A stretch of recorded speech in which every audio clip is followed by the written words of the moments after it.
So one of the main things that keeps bridging different in catch wrestling as opposed to jiu-jitsu is you use your whole back and even onto the top of the head. That's the way you want to bridge.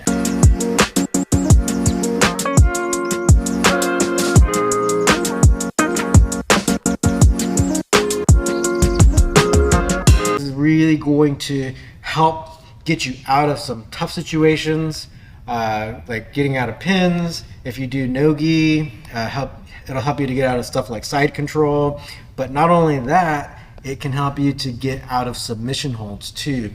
So let's go ahead and give one example, because we have the bridging expert here, Cindy. So she's recently in a sub-only match escaped an armbar attempt using the bridging principle. So why don't we do a little demo here? All right, so let's go ahead and do it.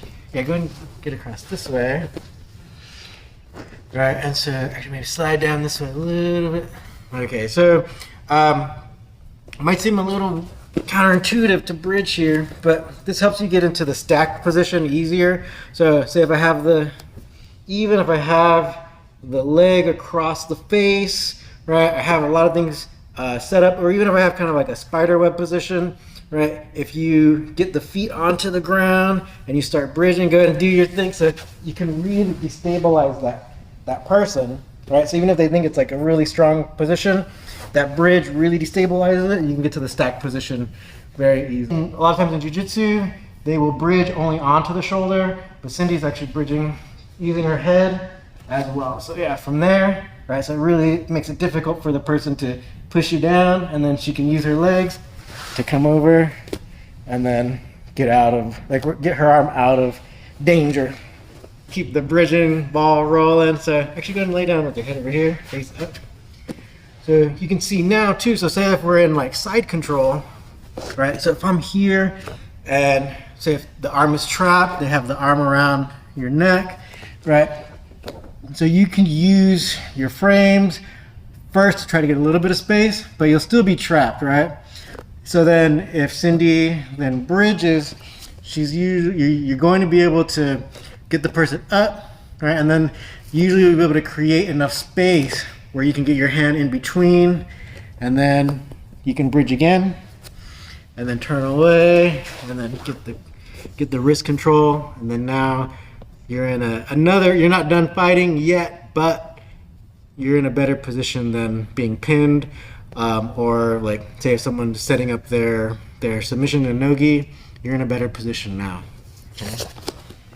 I guess unless you're like a pure jiu-jitsu person, or you think like turning your back is bad, it's not. So Cindy's in what we would say more of a defensive position, so maybe like our kind of guard position.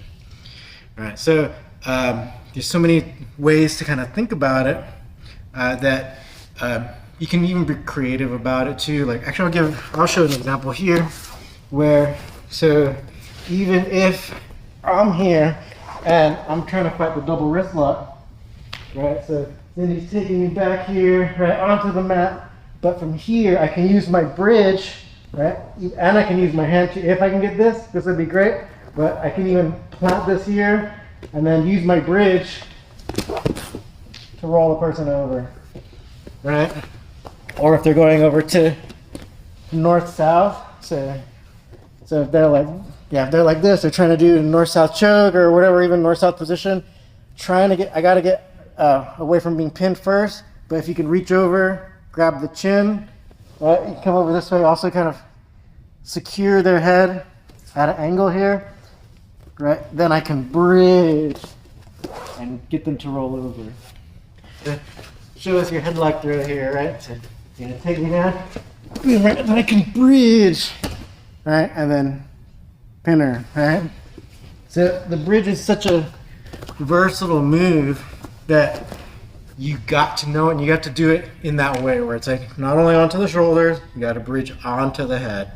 So think about it and try to utilize it. Don't let anybody like keep you down. So check out the next video in the series. So click over there.